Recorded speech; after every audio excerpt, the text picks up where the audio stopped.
Prusa fails, Bambu fails, Ultimaker fails. All this and more PrintFixFriday, episode 72. Let's get into it.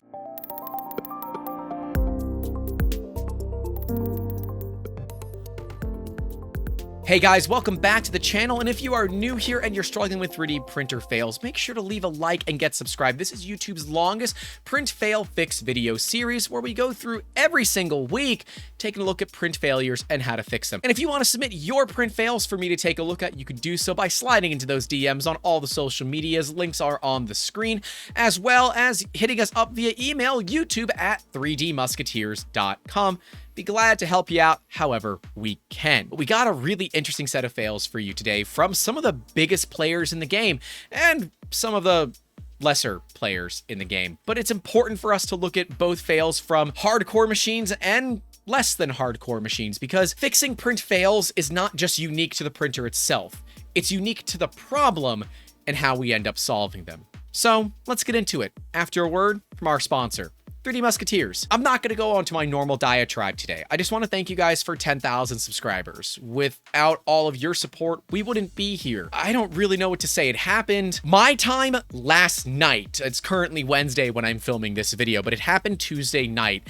And it was amazing. I didn't think this was going to happen this quickly. We were really gunning for the end of Q1 to hit that 10,000 subscriber mark. And nope, the channel's been going vertical. And I want to thank all of you for your support in this. Both those of you that are leaving likes and subscribing, and those of you that are supporting us on Patreon and YouTube channel members. Thank you from the bottom of my heart, because without you guys, this wouldn't be financially possible. For those that don't know, we have a full team dedicated to making this YouTube channel a thing, and that's not cheap. So if you do want to assist us, that'd be awesome. But the 10,000 mark is where channels do start to go pretty vertical and grow rapidly, where we can look at becoming self-sustaining and not a loss leader. These are all things that we'll talk more about in a future podcast where we talk about the business of YouTube.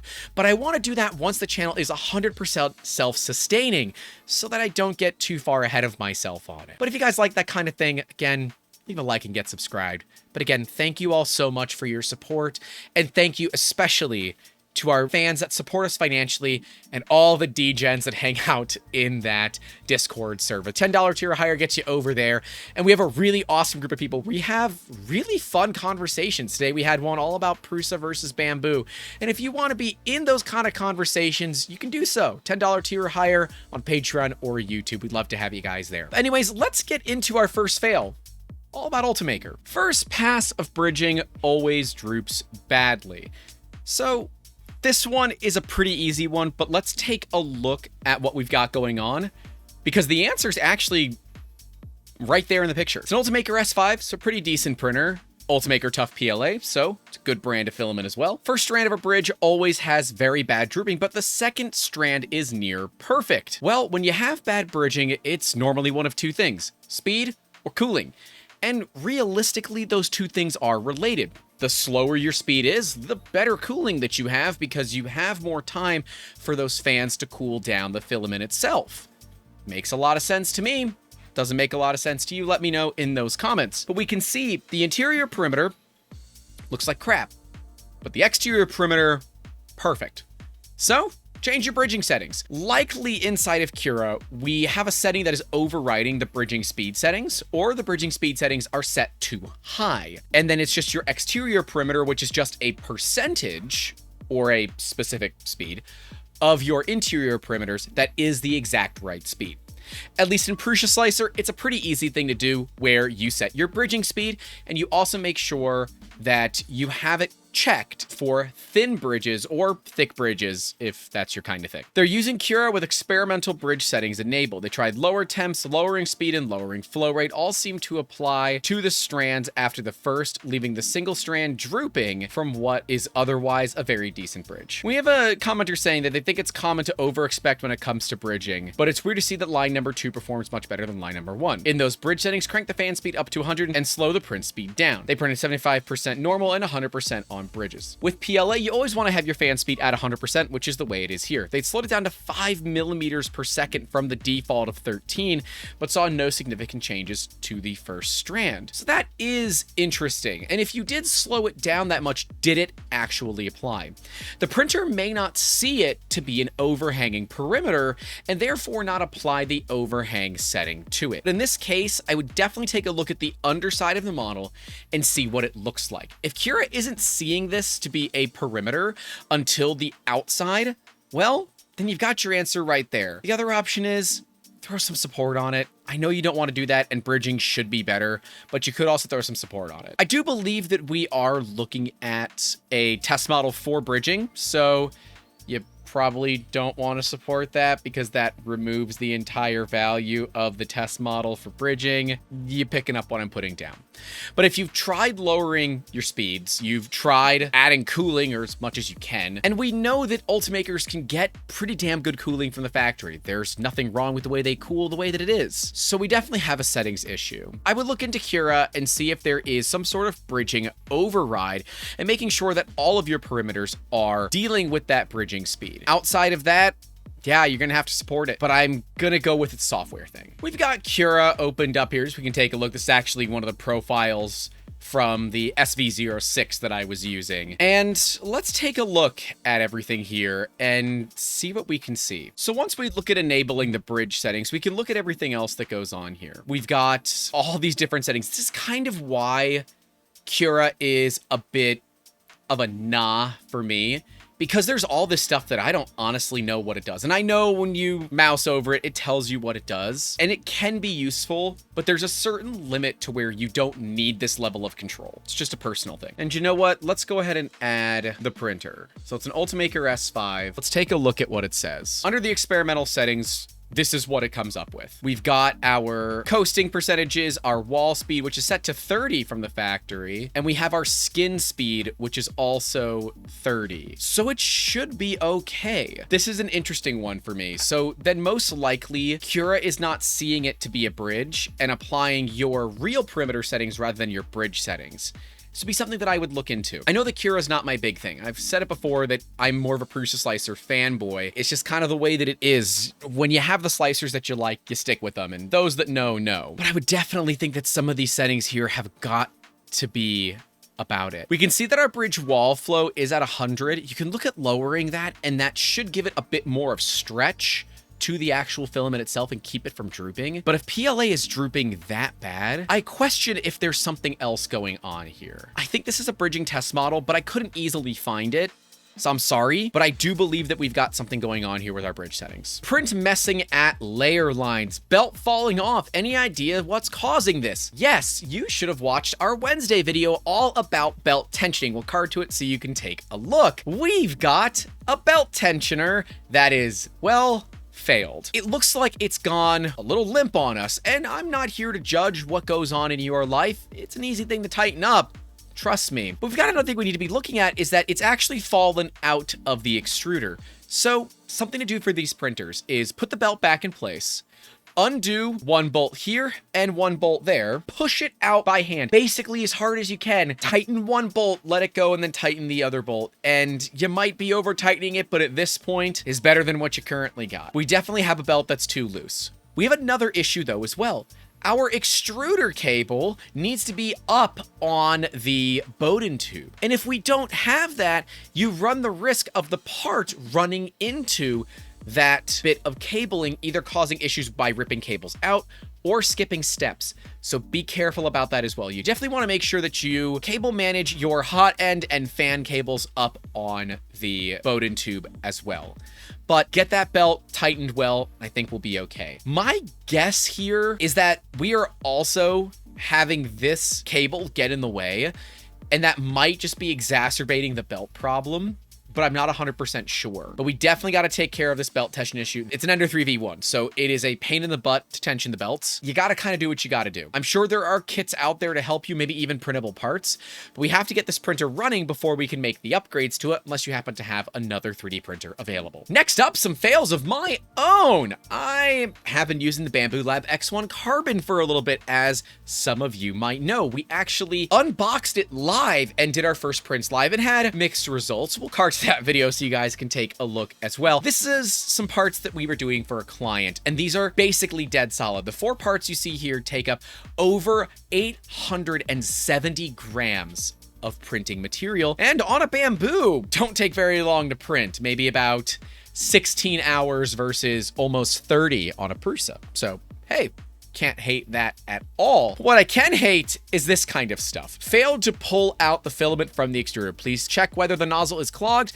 or whether the filament is broken inside the extruder. After troubleshooting, click the retry button. So the filament started grinding and it didn't recognize this. We had the AI fail detection on, but it didn't work. And after this, I said, I'm done. I'm disconnecting this printer from the internet. It's just not worth it anymore. I tried using all the fun cloud features and they failed. They're there to be able to help me and my machine, and it did none of those things. And it failed this printout. So what actually happened here? We had multiple cold end jams on a hot end. This printer at this point had gone through 7 kilos of red PETG, the exact same material that you see here, and it has been printing 2 different G-code files, one with the parts like this and another one with them rotated 90 degrees. That way we're not abusing just one area of the build plate, which happens to be a Wham Bam Pex plate. And if you do want to get your own Wham Bam Pex plate or get some things from Wham Bam, we got a 10% off coupon. Musketeers 2022, links to all that in the description down below. So I felt a little disheartened and I went to Twitter about this because after opening up the extruder, taking everything apart, which by the way, is a monumental pain in the ass. And while Bambu does have a pretty good wiki to do it, I ended up breaking part of the printer. So part of the extruder disassembly is to actually remove the extruder from the toolhead board. Now, in the Bambu wiki, they tell you to go ahead and remove the hot end as well. There's not really a need to do it, so I didn't, because it would have absolutely failed out my print. And at this point, I had still decided that maybe this thing was salvageable. Who knows? I wanted to see what would happen. So we went with it. But upon pulling out the connector, it broke. Why did it break? Because it's covered in glue. Now, I don't know why it's covered in glue, but if it is something that needs to be serviced, it shouldn't be covered in glue. Now, thankfully, Will and the entire team at Bambu were quick to jump on this. They had me submit a support ticket, and I'm told I've got parts in the mail. So, hey, can't hate this, especially during Chinese New Year. I'm going to give credit where it's due. I will say, though, it did take, I think it was just under 48 hours to reply to the support ticket. But, you know, hey, whatever. But we can see it was a cold end jam after all. Now, I've got that hot end, and what I ended up doing was just completely replacing it with a brand new one. Because at this point, I don't want to go through it. And according to the Bambu wiki, they actually want you to use an Allen key to push through the clog. And I disagree with this, mainly because that steel liner is likely quite a bit softer than the Allen key that you're about to push in it. That could cause it some wear.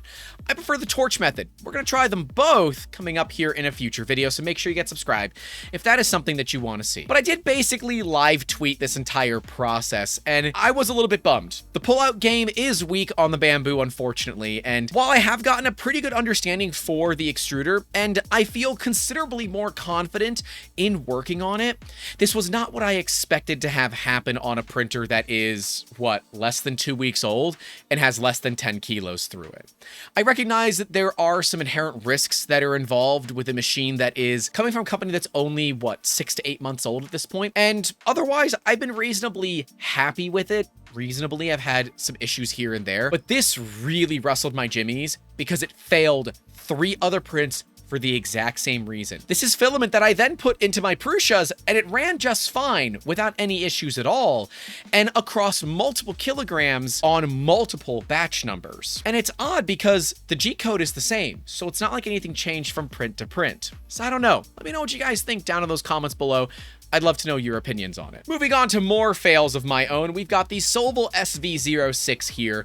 This is the extruder side of it with the planetary gear set that has absolutely absolutely chewed through some filament. So something to be aware of. If you have a Sovol that starts to grind filament, it might actually end up inside the planetary drive. So if you've had a grinding filament issue, check that planetary drive to see what's going on. Is there an easy way to fix this? Not without disassembling everything, but thankfully the SV06 is a pretty easy machine to disassemble. I've actually got them running. They're off camera, but they're running.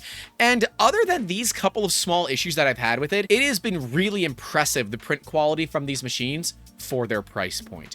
I would say I'm kind of banking on these to be pretty good printers if you wanted to start a small business, but not spend Prusa money. I still believe Prusas are worth it, but so far this SV06 is turning out to be a lot better than I expected it to be, and living up to the expectations that others have set. You know when people tell you that this thing is the best thing since sliced bread, and you try it, and it's just kind of mediocre? I was expecting that, but these machines are turning out to be a lot better than I had banked on. So we'll review on those coming soon, don't worry. You can see a lot of shmoo ended up coming out of the hot end, but nothing that a little bit of time and effort didn't take care of. And of course, we did end up re-greasing it because during the clean out, you're going to remove a lot of the grease that is inside of that gearbox. And yes, the planetary gears are plastic. However, they have ball bearings in them. So I think the costs were cut in the right ways. My opinion. Let me know what you think in those comments. We've talked about this one before, guys. We've seen this before on PrintFixFriday, but this is one that I think bears to mention, especially now for the newbies. Even with years of printing experience, you can still screw up in a new and unexpected way. So we have a build plate that is attached to the vat. And for resin printers, that's not how that's supposed to work. What happened here? I'll give you guys a couple of seconds to figure it out. Did you get it? Hopefully you commented below what you think. But this one, I saw this one coming. The screws that hold the vat down weren't actually screwed in. Did you get it right? Edit your comment and let me know if you did. I have thankfully never had this particular problem. Maybe it just hasn't happened to me yet, but I'll say this isn't the first time we've seen it and not the first time we've covered it on PrintFixFriday, but it's a great one to show. Thankfully, not a whole lot of harm or foul here. With a printer like this, the best thing you can do is hit the home button and let it home itself. Then go ahead and screw down those screws into the machine. Here's where you need to be very, very careful. You can then choose to send the printer up some, although you might have to do this manually. The problem that we have is if it is really, really, really stuck to that FEP, you might actually tear your FEP. So be careful. Once you do get it screwed back in, you might want to look at draining that vat before you start doing anything, because tearing the FEP is pretty common at this point. But if it's empty, there's really not too much to worry about. You could also looking at massaging it a little bit to try to break that seal, but it's a tough one because it's been exposed over and over and over again throughout the print, at least until it got high enough to where the UV light didn't really hit it. I would also make sure that you run a tank clean feature as well, because you're going to likely have random bits of cured resin from the light that has shined up as the part has gotten further away. It's recoverable. Definitely make sure you have spare FEP, and we've talked about this before. FEP is relatively affordable. When you're dealing with printers like this, it is always good to have spares. So be careful on that one, and always make sure that your belt screws are tight, because if they're not, you're going to find yourself like this individual here. And yeah, it's not a lot of fun. And you know, since I've got my Bambu fails in there, we got to throw in a Prusa fail. Issues on an i3 Mark III. I've been noticing that halfway through a print, this issue occurs where the filament begins to stick to the nozzle, which causes the whole print to become detached from the bed, making a mess that's pictured. The first layer calibration is completely fine, and I've run XYZ calibration countless times. I've also tried different Live Z height settings, which hasn't helped much. Polymaker PLA, Prusa Slicer, 215 and 60. I can tell you your first layer sucks. Looking at how this part has bowed up, your first layer is not good and absolutely needs some assistance. You might be an architect or someone that is working to be an architect, because normally that's the only reason we see people printing buildings. But my best guess here is we got to make sure that our first layer is actually doing okay and stuck down there. If it doesn't look like glass, it is time to do what Joe Prusa says and live adjust Z. You want to make sure you have that done correctly. And this warping doesn't exactly give me that kind of good fuzzy feeling. Also, make sure your bed is clean. Something to always make sure your 3D printer bed is clean. Further on, we can see some curling on the layers themselves, and that might be what's causing your problem. If your printer is colliding with it, you might be skipping steps. Now, on a Prusa, it can recover from it, but I don't always find it to be all that reliable. So we've actually turned off that feature because, especially when you have a bunch of them running on one shelf, or when you have other machines that vibrate the shelves, it can trigger their skip step detection, causing them to try to fix themselves when nothing is actually broken. So something to be aware of there. But I have a feeling that we are running into and colliding into our own prints. And if that is the problem, we definitely need to look at why that's causing issues in the first place. Something that can cause these kinds of issues is generally related to cooling. If your parts are curling up like that, it's because you're not cooling the plastic fast enough. You also might need some level of support material that the part can somewhat stick to. Whether we like it or not, your parts do kind of stick to support material, and that not only helps them do the bridging better, but it also helps for unsupported overhangs to not curl up because they're going to stick to that support material. So you might need to add that in this particular case. In Prusa Slicer, I do prefer the snug supports. We've talked about this in the past. And we'll link to that video in the description down below as well, but you can choose grid if you like. But I don't think that we have a good first layer contact. So do make sure that your first layer looks clean. And if it does, make sure it is actually printing everything on a flat, even plane inside of Prusa Slicer. Because if it's not, you might want to go ahead and cut that model down a little bit. You could do that all inside of Prusa Slicer. You don't have to go back to the drawing board for design. You can do it all inside the slicer and be able to get a nice, good, clean base. Because looking at this part here, that's an unsupported overhang. We've got another unsupported overhang. And we've got just a lot of parts that don't appear that they're actually properly well adhered to the build plate. I do also personally hate white filament, so that's just more of a personal vendetta. Anyways, guys, let me know what you think of these fails down in those comments below. Did I get it right? Did I get it wrong? Or are you also scratching your head on a couple of these? I'd love to know. But that's all we got for you this week. Stay safe out there. Don't forget to call your loved ones. And as always, thank you for 10,000 subscribers. Keep making awesome. Have a good one. Lost which setting to adjust. Ah. Yes? Do you know which one to adjust? I hope the camera picked up that meow. That meow was adorable. Hey guys, thanks so much for watching this video, and a massive thank you goes out to all of our Patreon and YouTube channel member supporters. Without you guys, these videos would not be possible, so thank you very much for everything that you do. If you would like to support us, you can do so at Patreon and YouTube channel members. Links are in that description down below. We greatly appreciate your support if you have anything to give. Right below me will be the entire PrintFixFriday series, so you can take a look at some good, some bad, and some real ugly fails and how we look at fixing them. And right next to that will be our printer maintenance series, so you can look at having your printers fail less. I'll see you all down in those comments and in the next one. Take care.